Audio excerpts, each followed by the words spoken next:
G'day. Thanks for being a part of the show. Dannii Minogue is here today.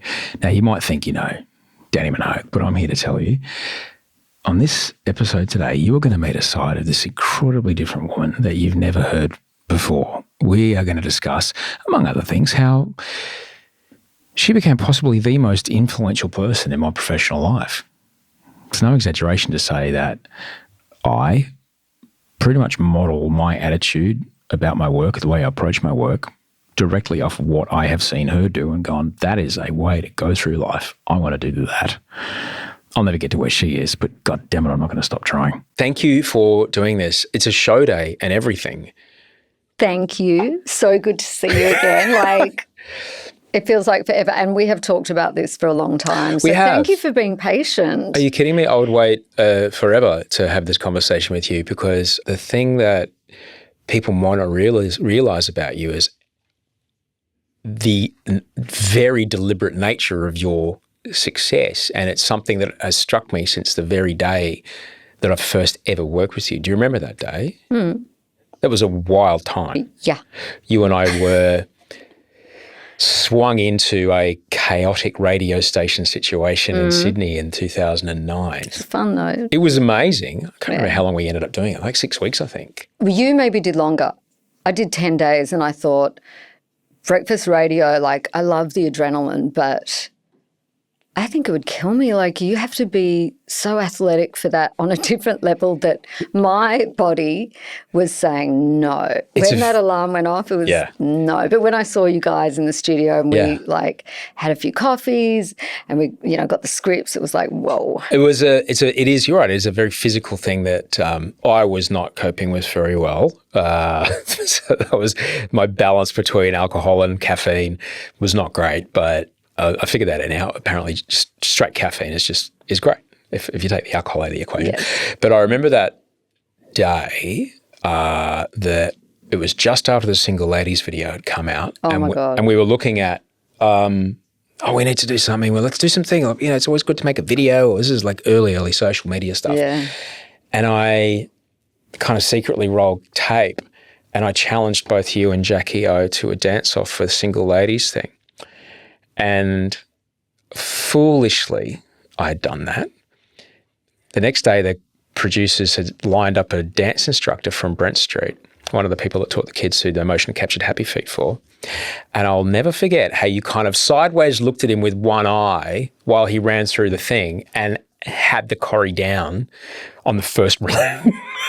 In my mind, it wasn't that way, but a few years of, experience, young talent time through to music videos and sometimes being thrown on a TV show where the record company says, they've put in the wrong tape, so it's a different edit. So you've got 2 minutes to run through it and we're live on some huge, sometimes it's something as big as Top of the Pops, which was, the UK version of Countdown. I mean, there's 4 less bars here or 10 more bars there. Good luck. Yeah, and the muscle memory is really hard to undo. Wow. So the adrenaline just spikes and you kind of just cross yourself and say, hope this works out. Well, I bring that story up because it really struck me as of course she's able to do that because of the life that you have so deliberately led since you were 10 on TV. And so it is just a part of who you are to have this in you. And it's unbelievable. I don't think enough people realize it. But the best thing is to be, either people just don't think about it or underestimate it. There's so many studios where I'll be in different countries. So, of course, they don't know the history of whatever. And they say, we need this in one take, about 30 seconds long. And I'll either get it first take or they say, we need to shave 2 seconds off. Bam, second go. I get it. And they're like, wow, you're really good at this. And you're like, no shit, 40 years of practice, 45 years or whatever, you get used to it. You were doing it at such a complete elite level at the age of 10. I always watched Countdown Yeah. rather than watching the kids sing the songs. I like to see the other people sing the songs, but other kids love that show. And I remember the big stuff that, A lot of people secretly watched it. We used to love it when people would come up and say, we hate Young Talent Time, especially when you wore the stretchy belt and you sang this song and you did the high kick, and you're like, that's what you do when you hate something. What were the work weeks like? Were you working a week in advance on learning the songs and choreo, or was it days or hours? You would get the songs a week before. Wow. Monday night we would record vocals and harmonies and stuff and really nut through all the music.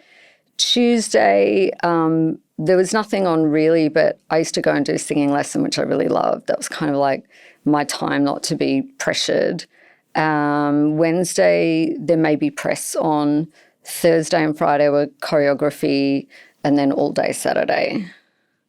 Amazing. So it was definitely a treadmill, but I loved it. You know, it's like if you're a kid and you love soccer or playing piano, and the hours can pass and you just don't even know. Yeah. And then there was that family spirit, like it wasn't just the kids in the team, but their parents and their siblings. Like we were all this huge family because I saw them more than I did my own family. Yeah. And that it was on like a lot of the year. It's not like a 10-week run in the year, was it? It was long seasons, weren't they? It was most of the year, and then we would have Christmas concerts, Westfield performances, which were, you know, like in the middle of the Westfield. And I only just worked out, like literally a few weeks ago, talking about Better Than Yesterday, anxiety of going to shows. And, you know, I'm not like prima donna, I just want something because I want something, but I'd be like, I need to be like side of stage or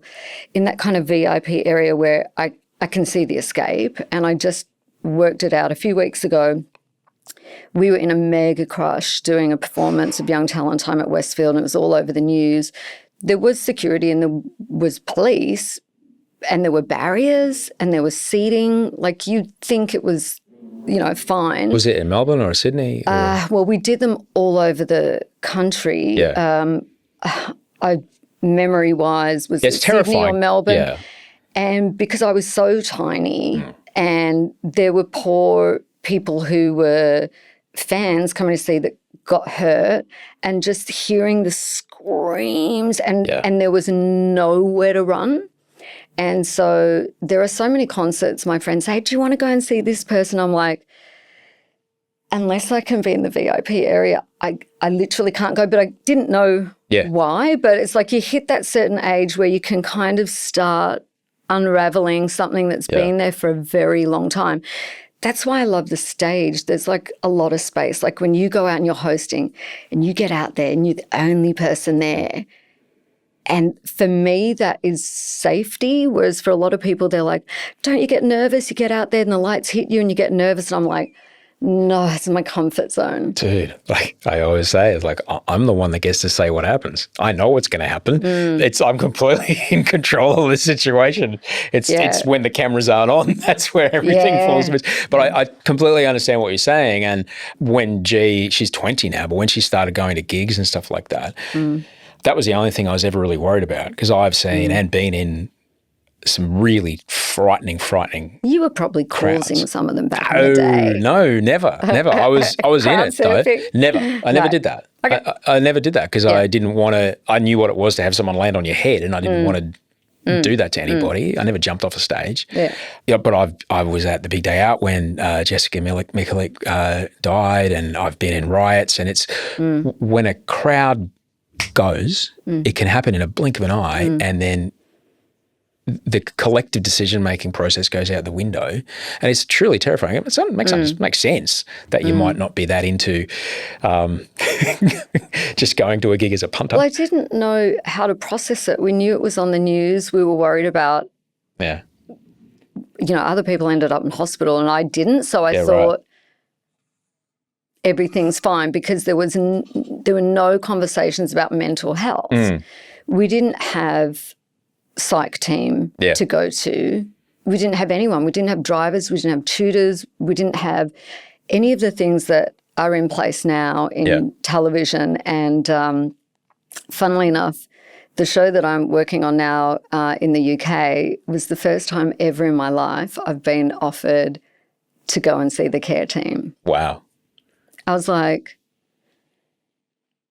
oh, this feels incredible. I feel seen and valued, because if I can't get up and do my thing, which everyone has just relied on me for so many years, and you get up and you go, whether you've hurt your leg, you're sick, you sing through it.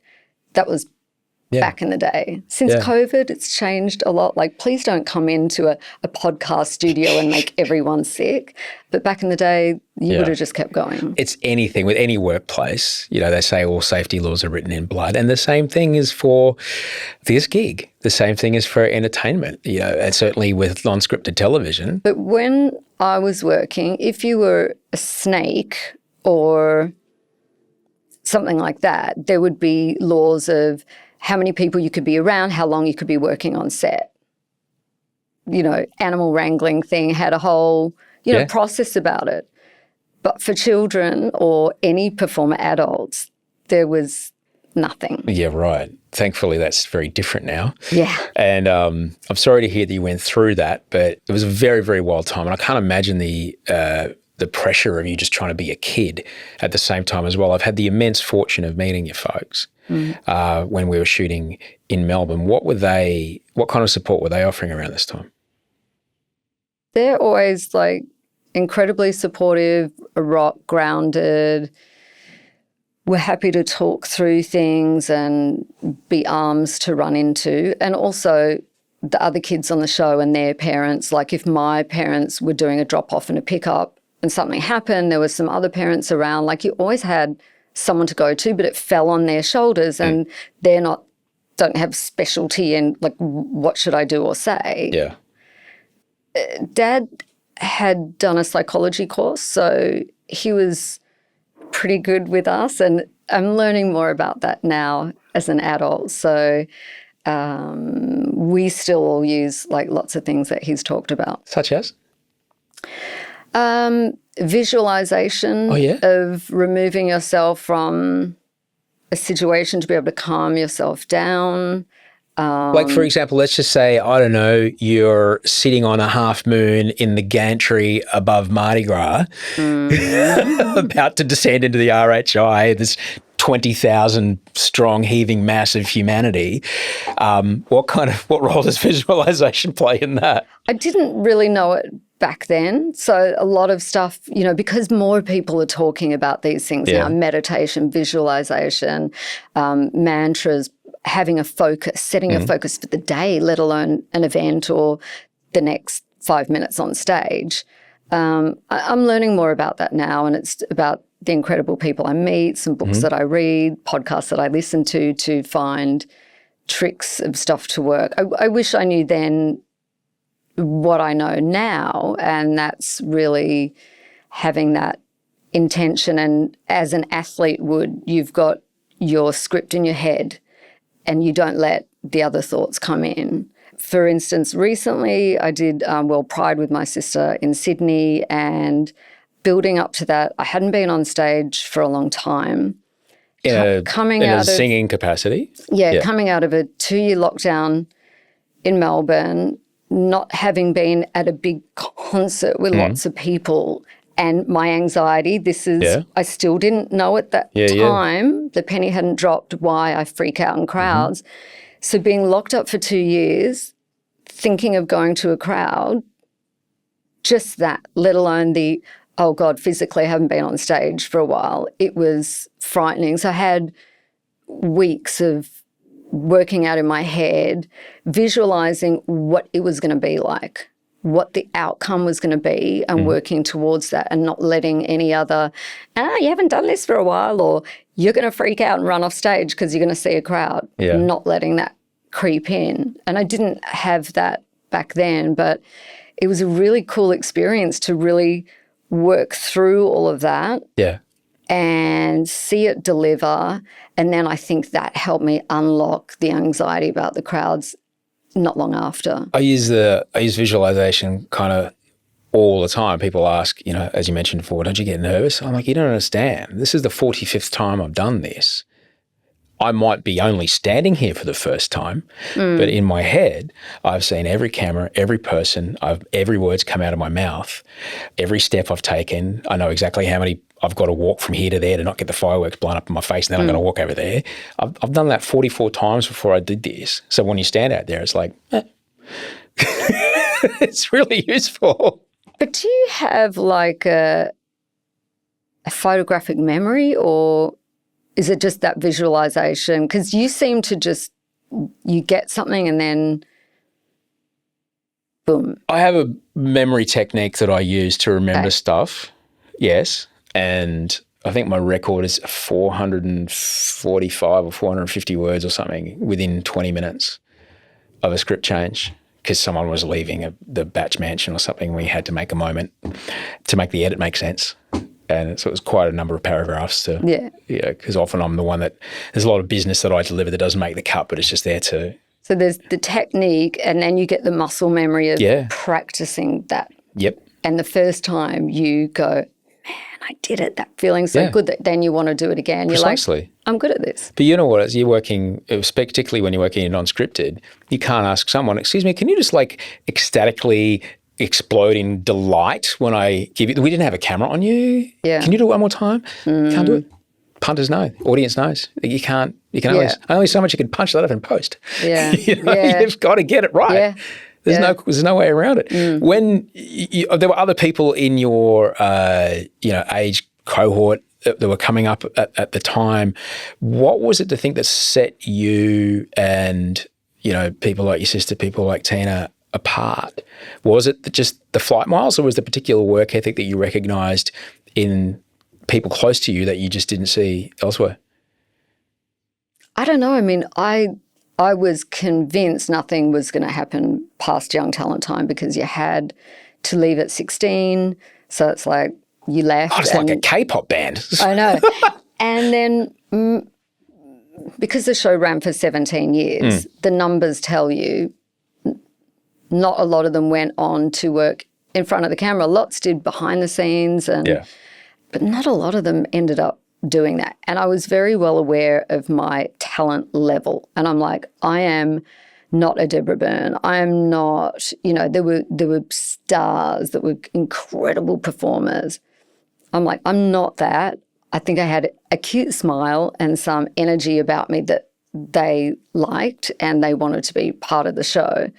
And there's only so long you last on cute. And any kid knows after 16, cute's well gone. Like you cannot, be making coin off that anymore. So I was, happy with the fact that I got to do as much as I could. I'm like, nothing's going to happen now. So I was shocked when things did start to happen after that. And I'm like, okay, well, now is the time where you've got to somehow be brave and say, well, even if I'm ranking myself and the talent's not there, what can you do? And it's kind of, I didn't know back then, but like, what are your special powers? I always talk to people about now. It could be you're the people person, or you're incredibly single focused, or your brain works better, or your body works better. But just when you click in with what your kind of secret power is, then you get in that slipstream and things start to travel. So things started to travel for me quickly. And as I was figuring it out, I was being offered jobs that gave me that opportunity as well. And I was just like, people would kill for this. So I've got the opportunity, even if I'm not feeling confident, just grab it and do it, because it's the most exciting thing that's ever going to happen to you. I remember seeing you live on stage. I was 14, and it was at the World Expo stage in Brisbane. And there were, I'm talking, there's probably 12,000 people there. I wasn't as tall then, but I was taller because my fringe was about 5 feet high. Mate, it was, I can tell you exactly what you were wearing, and I'll never forget the way you commanded the stage. And I remember looking at you going, what? How do you do that? You're only 2 and a bit years older than I am. So I knew that. You were 16, I was 14. I'm looking there going, wow, how does she know what? What is happening here? But even then, you had already begun to diversify. So at what point does it show up in you? Is it maybe it's a part of like, I might not be this and this and this, but I am this. So how else can I make this thing better? And I think you had a range at Target, like you were like 15 or 16 or something. So it's, the old saying about it takes you at least 10 years to be an overnight success. So when I went into Young Talent Time, I would hang out in the wardrobe room and I would beg them, please let me come up with a creation and can you help me make it? So I was making costumes, then I was getting fan mail. Singer or Faf? The overlocker? Which? Oh, no, it was Janome. And singers were well gone. So I would do that. I would get fan mail, read the fan mail, and they're like, we love this outfit. Where did you get it from? And so that was just a running theme. So it's like, not that I was like, oh, how can I diversify? I was getting the practice, I was learning the skills, and then there was a demand from it. Then Kmart came in, I had my first range at 17. That's right. It was supposed to be like, just put your name on it and be done with it. And I was like, no, I want to be in every meeting and I want to have a say. And how do you, like, you're 17, how do you even, we're talking 1987, 6, 8. That was like free college. I'm like, wow, I get to be in the room. I get to learn all of this stuff. It's fast track. And I love being thrown in the deep end and having to learn. And the best thing you can do is just ask questions. You go, what does that mean? What are these spreadsheets and how does it work? And then I started to throw in ideas to them, like, let's do this, let's do that. And I'd have a board table full of adults saying, no, we can't do that. And I'm like, you really should, because this is for young people and I'm the young person here at this table. And so I remember the first time they took a shot on me and I was like, bicycle shorts are the thing. And I bought them pictures of motocross and I'm like, it's based off that, but let's do bicycle shorts. They're like, no, it's never going to work.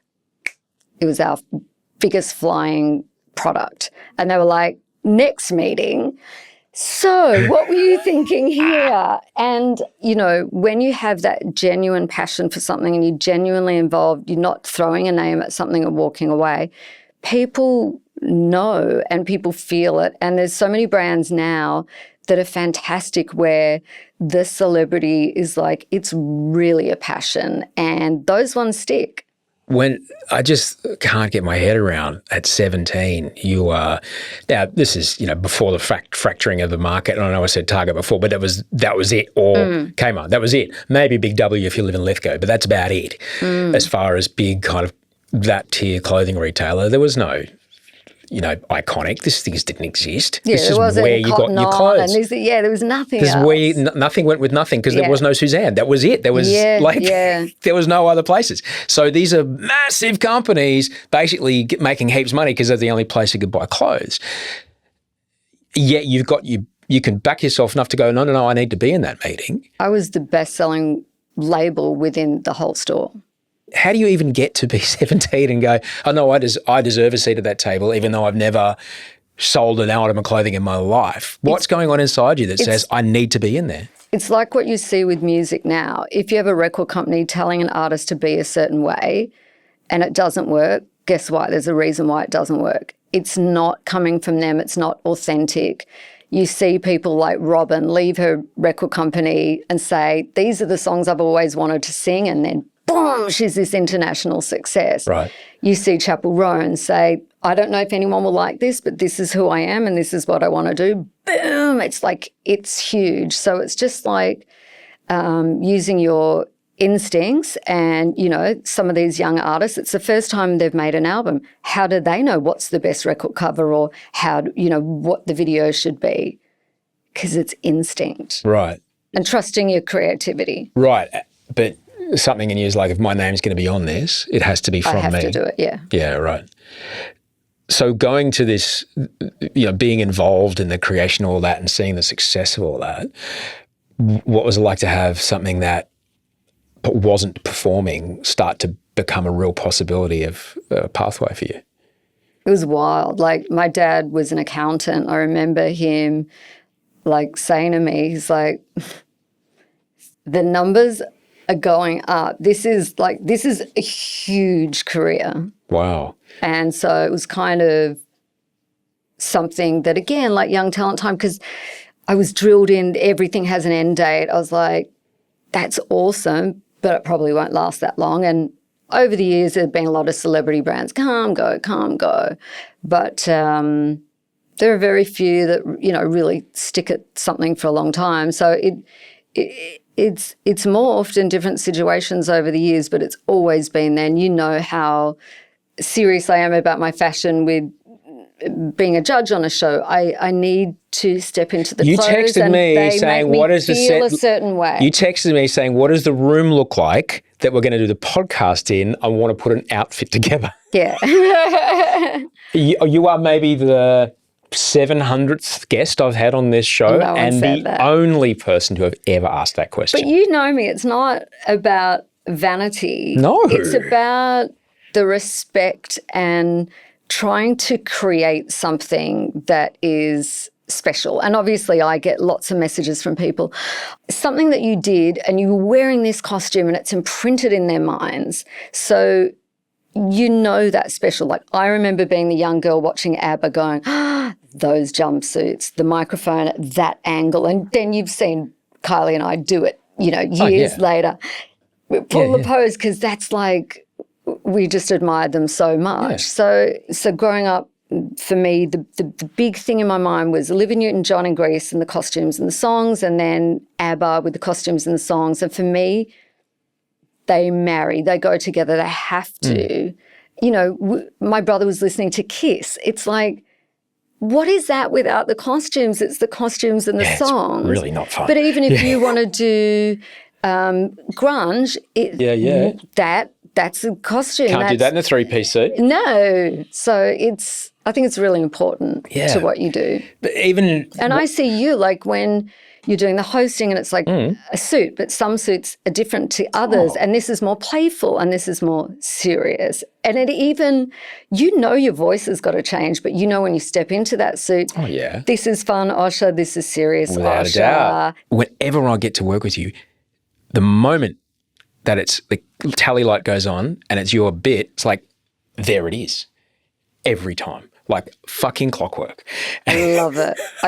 When I see that red on air light up and you feel it in the room, but one thing I do know is that you bring it in the room, and that's what you and I have in common. Yeah. We rock up ready to bring it in the room. We're very well aware of everyone else's energies, and we try, if we can, to lift and shape, and we can shape shift it. Mm. And that's so much fun. Yeah. When I did theatre in London, it was a big learning curve for me, and I remember them saying, you'd come off and you'd be like, oh, the audience were a bit quiet today, and they said, never a bad audience, only a bad show. And that stuck with me. That's the audience vibe off you. Yeah. You got to bring it. And so I always then use that in everything I did since then. And then you got to see a lot of that. It's like, bring it in the room. And you knew the few times you saw me where you're like, my eyes weren't there, something was going on, because I love bringing it. I love that energy, even if I have to get home and then I'm like passing out. Some long days, man. And then when you add on the girly 2 hours of hair and makeup, and then the lashes, the weave, half an hour to get all the makeup off. Yeah, that's like you're going into, with the adrenaline come down, a 20-hour day, and sometimes 4 or 5 hour turnaround before you have to go back and do the 2 hour hair and makeup. So it's you have to love it. Yeah.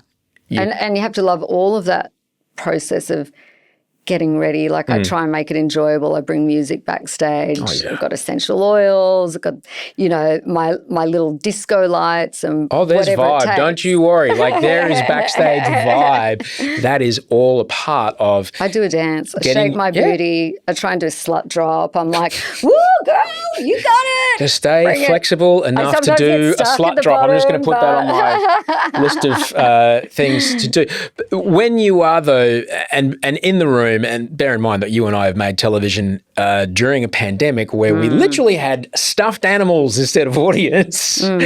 That was difficult. So I guess for me and what we tried to do is the reframe was like, well, if we could make the crew laugh, if we can get a physical reaction out of people standing behind cameras, then we know we're doing something. What do you, because ultimately it's all about connection. That's all humans want, is to connect with another person.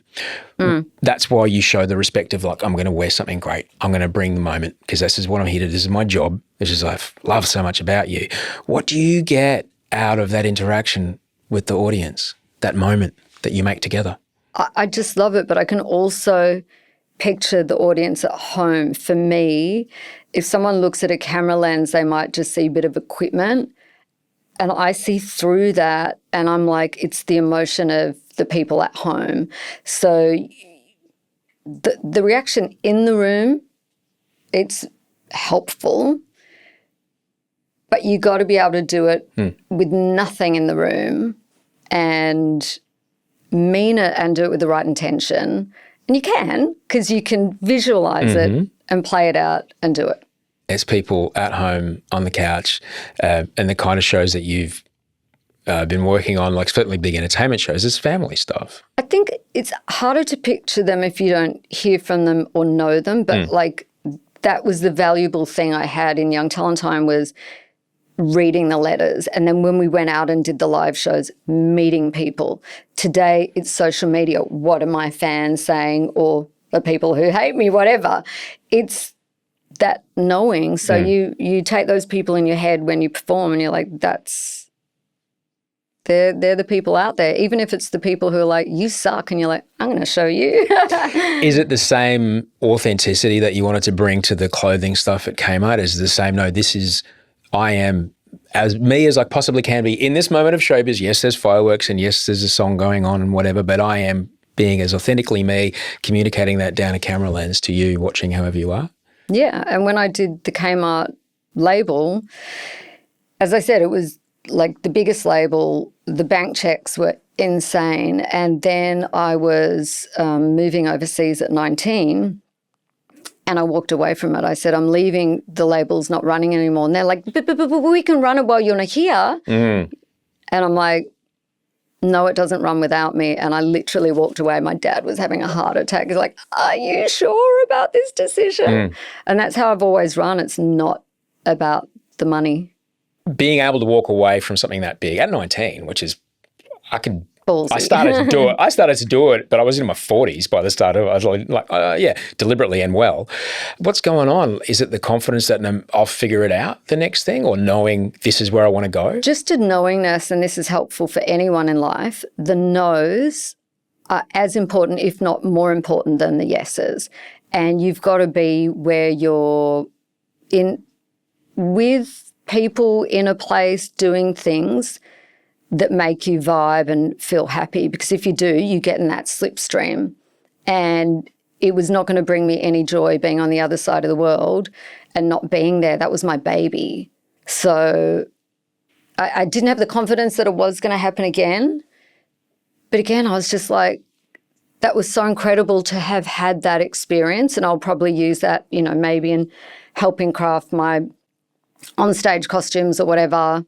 Like I just love learning new stuff. So it's like maybe something else is in my path that's something new to learn. But I won't know. Like there's only so much space you have in each day. There's only so much you're going to do in one life, and then we depart. So what are you going to choose to do? I don't know. Like, how do you even begin to answer that question? You choose the things that give you that full body joy feeling. Like whenever I'm like, should I do this job? If I'm like on paper and I'm like, step away from what's on paper. When you think about it and you do that mental, let's pretend I'm on set or I'm in this music video or whatever, am I happy? Because that's the person I'm making this decision for, that person in the future. Oh, wow. And if I just think, no, I can't see myself being happy, I don't know what else is out there. Like, it's definitely, I have that entertainment thing, like I'm on a tightrope, I don't know what's next and I'll probably fall off, but this is where I love being. Like, this is all I know. That's all I know. I left school at 16. I don't know anything else. So I don't know how to do anything else. This is bear with, I'm learning and, you know, I walk into scenarios where I'm like literally the person learning as we go along, but... And you've proven it by being in boardrooms that are making big, big money decisions about their end of year financials, yes or no bike pants. That's a big call to make. So just because leaving school at 16, I didn't do very well in high school, but the messaging I got at school was like, oh, if you don't get through to this well, then the rest of your life is cooked. That actually isn't precisely true. You do need to have an amount of literacy. But other than that, if you're smart and you're curious, you can do pretty much most stuff. Yeah, there's street smart, which is one thing, there's book smart, and there's intuition. And intuition is what I rely on the most. Street smart, you have to gain that knowledge. You have to be in scenarios to then learn, don't do that because that's not going to end up well. Same as you have to open a book, you have to read it to know what's in it. Yeah. Intuition is with you regardless. And I'm not above it because I've certainly done it, but you walk away from, and you mentioned bank checks, which is funny because, you know, I remember holding one, like this piece of paper. If I lose this piece of paper, that's it. They can't replace this. Yeah. Now it's just you click a button on a laptop and then that's it. It's gone. I've taken gigs for money and I know how I feel inside when I take a gig for money. I try to be as authentic as I can and I try to deliver it, but at the end of the day, I'm like, man, I got to pay rent here. So I've definitely done that. You hear lots of entertainers talk about that because you don't know when the next job is. So it's part of it, but it's like if you took a corporate job and there are things about the job that you hate, but you're like, but I love the job. It's the same thing. They've got to put up with a few shitty chores to do the rest of the stuff that they love. Same. Try to make coffee with a smile on their face thinking, I want to run this company. Have you taken gigs for money? I have, definitely. There's been a time when I was very cash poor. That was when I left my marriage and... That happens. Been there. All the money went. It's this magic trick. In one direction. It was a good learning experience to go back to zero when I was so wealthy as a child. Wow. Yeah. My sponsor would say, find humility before humility finds you. Yeah. What was that like as an adult to open your phone and go, whoa? It was hard because I was at the time, I didn't know much about dealing with grief and disappointment. I'd never seen a therapist or psychologist, psychiatrist. I'm going through a marriage breakup and I'm at rock bottom. And then to financially just be like, oh, it's really hard to deal with those things when you're either physically unwell or emotionally, mentally unwell. It's a lot. So you can see how people, it's that last straw that, ends up breaking them. I've talked about this on the show before, and it's something I've found, and I'm interested to know if you found it too. Yes, there's post-traumatic stress, but there's also post-traumatic growth. Have you found that because of being in that space, because there's only so long you can sit down there, was there a day like, all right, I got to figure this out? Because otherwise you're just going to stay there. Yeah, I mean, I was lucky that I had the support of my family around me. I don't know where I would be if I was not from that kind of family. So I knew there's a way. You've just got to find the strength somewhere to have the energy to work so hard now. So yeah, it was pretty wild. Yeah. What changed about the way you approach work now? Well, I'm not lost in love. I'm not blind, and I put money away. And I was under the impression that I was helping my then husband get his career off the ground in another country, and that it was a lifelong thing and we'll help each other. Right. So it was just nonsense. That was never going to happen. But that was part of my learning journey. What changed for you about the way that you showed up to work after, in the rebuilding phase of things? I don't know. I mean, I was still very selective.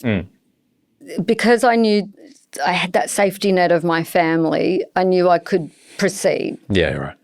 It was just I had to deal with the emotional stuff, and I just never knew where that big hole in my heart was going to end and where I would stop beating myself up for being such a blind idiot, Because you are the only person in history that has ever done that. Come on. You feel like You're not Robinson Crusoe there. It was very, a public, that does make forming it of the relationship, the marriage, and so the fallout was very public.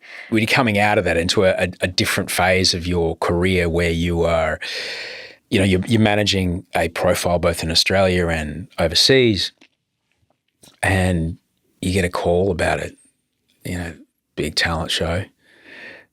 And then you get on set and you're like, well, I know these things. But what do you learn when you're on those enormous shiny floor shows overseas? I'm not saying you didn't do anything massive before that, but certainly once the big shiny talent show thing starts happening and you're a part of that, what were you learning for the first time doing those kind of gigs? Because you said you like to learn. I think there are huge differences between Australia, UK and America. And the UK at the particular time that I was doing those big shiny floor was very dominated by Fleet Street, the old school mentality. This is before the whole phone hacking scandal. So anyone who's listening who's not across that will be like, I don't know what she's talking about. But journalists could write anything about you. There was no social media. You had no right of reply. If you complained about any journalist, you would never be in their publication again. And there were many notices from editors stating that directly. So you would never work again. If the editors were never going to write about you, you would never get hired for a show. So you were just completely gagged. And social media was the best thing that ever happened to me when that came along. I had a voice. Yeah, right. So it was exciting. And yes, I wanted to be part of that. But it was at a particular time where it was very tricky. And another layer, there was no help offered to us emotionally, mentally, for our strength. And you had to put up with it. There was nobody spoke about mental health. So if you breathed a word to anyone like, oh, this is hard, it's like, oh, you're complaining, you're on the biggest show. Right. Get out of here. Next. You couldn't say anything, you couldn't let any weight off your shoulders. And it was tricky. And that was at the breaking point for me. I was like, this ain't fun anymore. So what do you do when you're in those moments? Who do you call?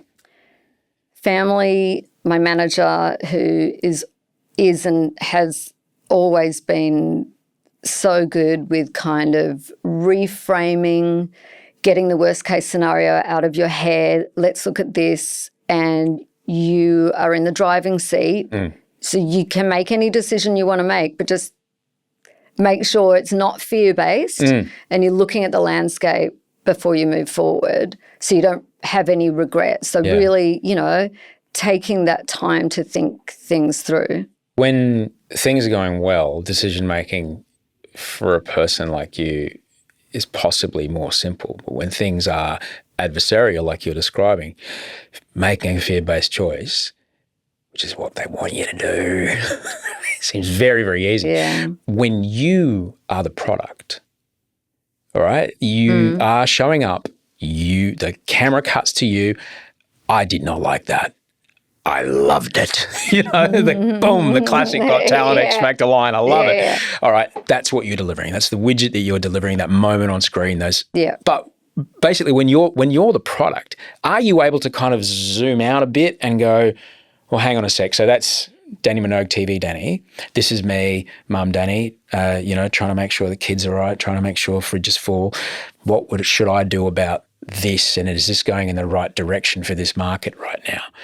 If the real Dannii is not happy with what the entertainment Dannii is doing, then for me it's never going to work, because I always say people know bullshit when they see it through a camera lens. They're not stupid. It was kind of growing up in TV, I think the old world producers would say, just smile and say cheese and the show must go on and all of that. And I was kind of like, something in this just doesn't sit right for me.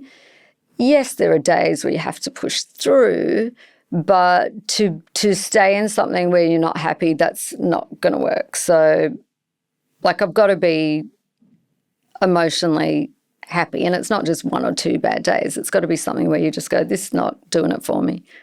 And that comes, I guess, from you've gone through the process of what does 6 months from now me feel about what does it look like? This gig. What would you say to people about saying no? Everyone's got to know their strengths and their limitations. And for me, there's a lot of physical challenges at the moment, and there's also family time. And I know I've got a few years left of this, really being around my son a lot, and then he's fuck off, Mum. in the teen world, and he's gone. It's over, yes. And it's so valuable to me, and I cherish it, that I only will do so many work days. And that's it. I don't do more than that. And who knows, when he's, flown the coop, will the work still be there? I don't know. I've never known. You just don't know, but I have to, I've got to pick and choose those things. And there's so much good stuff. And I'm like, I would love to learn. I would love to be a part of that. It sounds fun. The fun thing gets me. I'm like, how can I say no to that? It's going to be so much fun. But I don't want to be coming home and not knowing and being across what he's doing, the school stuff, the basketball, the friendship circle. Nigel Lithgow could fly in on a paper plane folded out of the biggest bank check you've ever seen, and it still wouldn't be enough to buy the 5 minutes in the car when you're helping him process something that was difficult, but will then actually set a line of code in for his behaviour for the rest of his life. That you can never, ever have that moment again. I am grateful to be a generation of fathers that know this and people understand when you want to have boundaries around it. But previously, what are you talking about? Previously, nobody did. Yeah. But I thank God for my son that I'm working, because I just love being around him so much.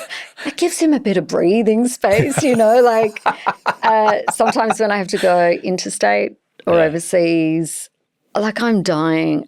Every second feels like days. Oh, man. But it's so good and healthy for him. And then he develops stronger relationships with the entire family on one-on-one time that wouldn't have happened if I was around. So, it kills me, but work is good for his health. Yeah, but you kind of underscoring why feeling comfortable to say no is important.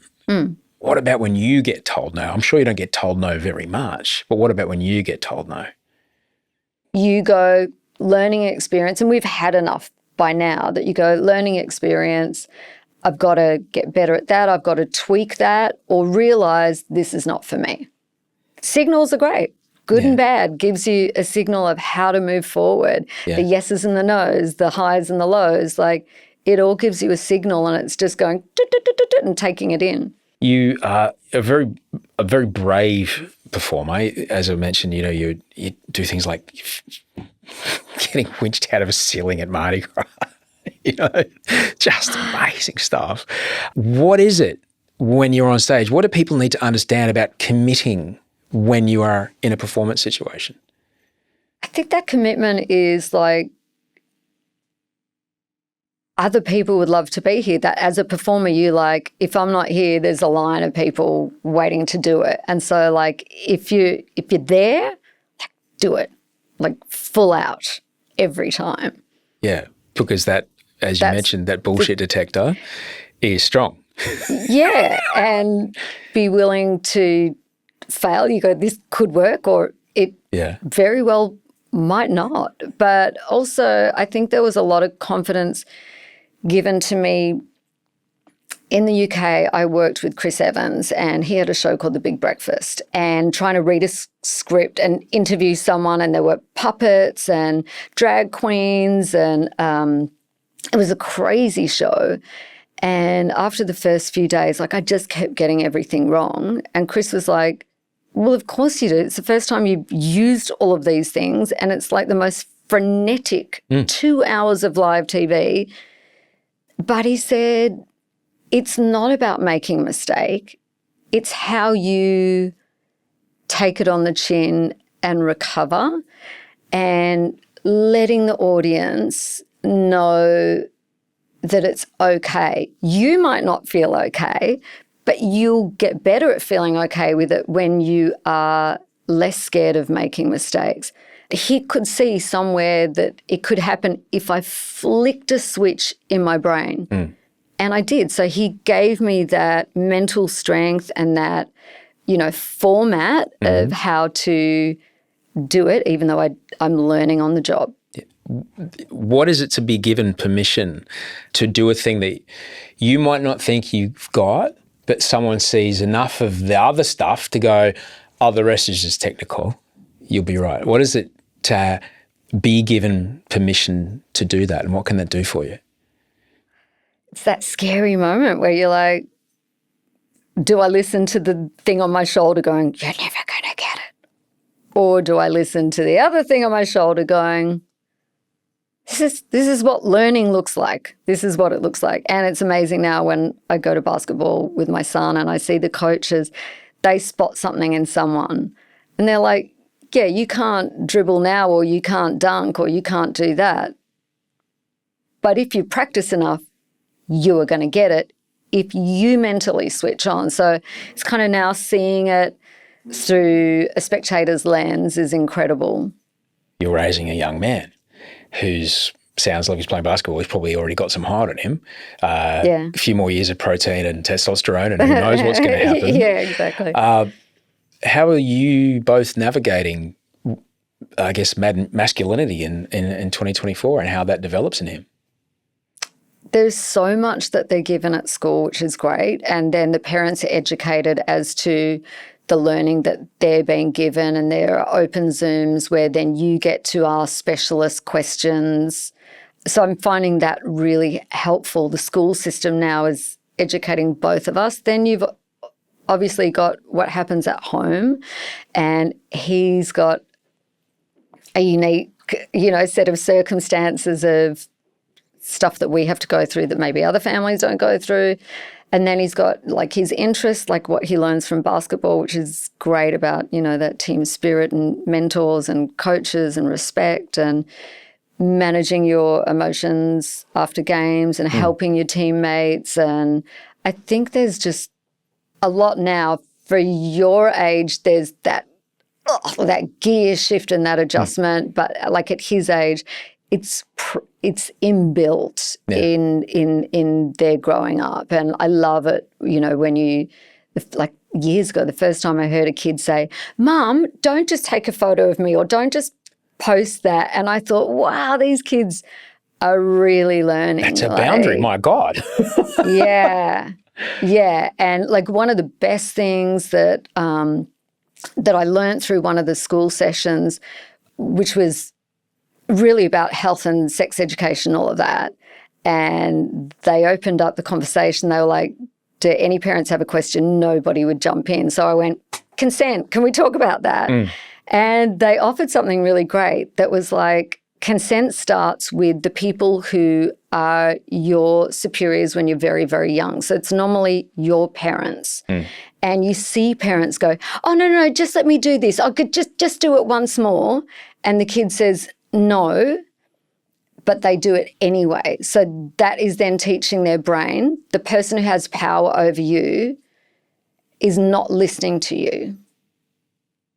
And I'm like, wow, I hope more parents are getting this parenting, because there's a lot of crazy stuff that's going on social media. Like, I've kept my son completely out of all that, and each to their own choice, but that's where consent starts. It's a really good little food for thought for anyone who's listening to this who hasn't had those parent school Zoom things. That's where it starts. Could be as young as 3 and you're like, no, we're doing it anyway. Yeah, right. Yeah, Audrey was very good like that with G. She was very good. Like, if you don't feel like cutting, there's 26 is the minimum number of aunts and uncles that come to her family gather. Like, there's a lot of the family in the city.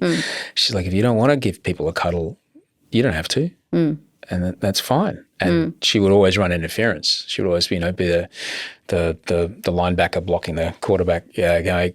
She'll come over when she's ready. Yeah. Come on. No, she'll come over when she's ready. And that, in turn now, Georgia's she's taller than me, and she's powerful, and she's really driven. Drives me nuts sometimes, but then it's in the middle of her driving me nuts, I'm like, don't ever stop doing that. I'm just so proud. Yeah, you want her to be strong. Yeah. I'm so proud of her. Yeah. She's an incredible woman. But it's because of that, because she learned that, no, I have a say in this, and it matters. Yeah, when the closest people to you give you that permission to stand your ground, that will serve you well in so many different places. My mum was definitely that for me growing up. Yeah. And definitely question authority, which I always did.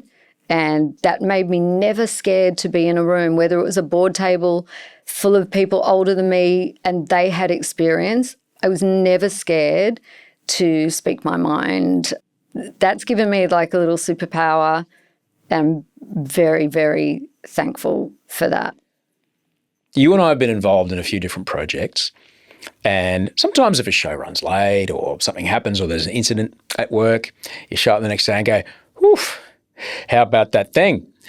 And maybe somebody else will go, yeah, I know, right? Da-da-da-da-da. Not a peep.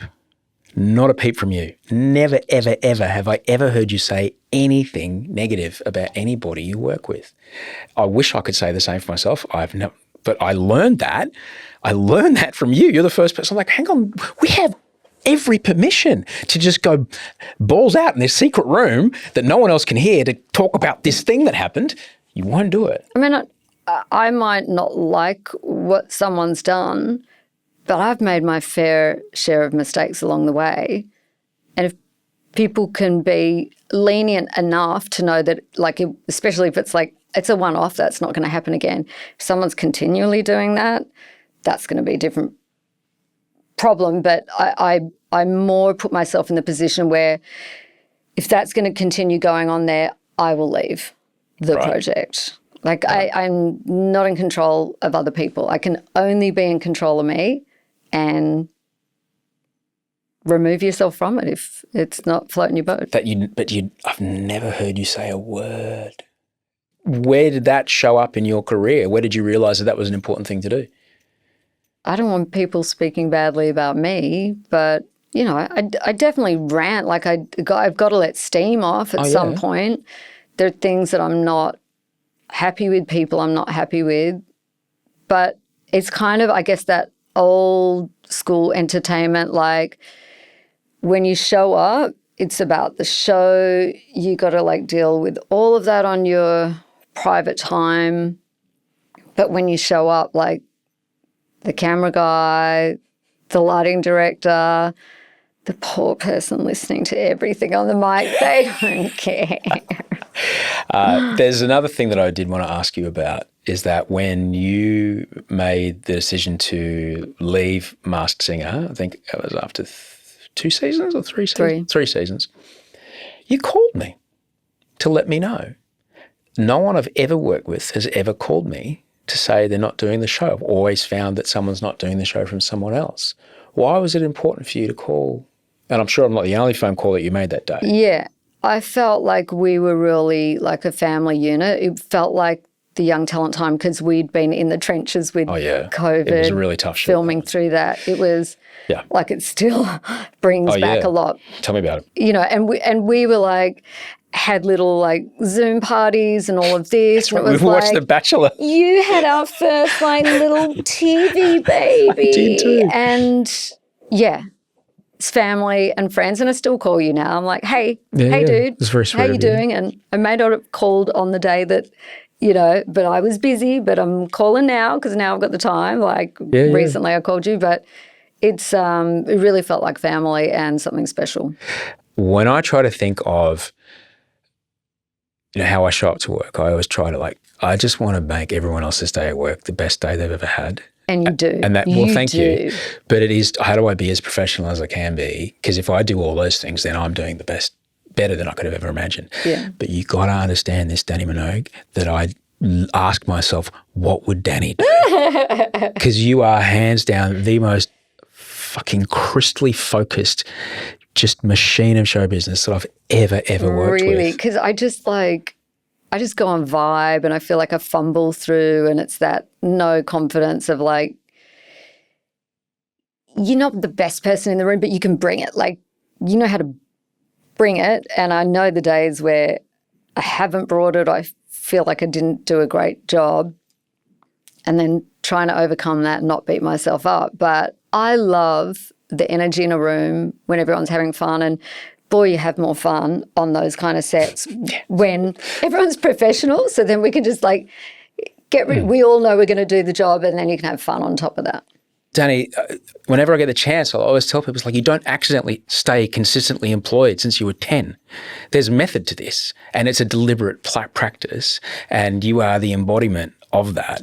And I've never met anyone who works as hard as you, and I've never met anyone who delivers like a fucking machine that you push a button and bang, there it is, like you. But that's what makes you, is that you are consistent and you deliver and you know the assignment, and here it is on time and fucking neat and tidy and perfect. Thank you. In a great outfit. I would cherish those words and take them, because there'll be a lot of days ahead where I feel unstable, feel not worthy, not confident, and it's a pep talk like that that will stay with me. But it's it's also kind of lovely to hear you say that, because it's a fallacy that someone in your position doesn't have those thoughts. It's just not letting them make the decisions.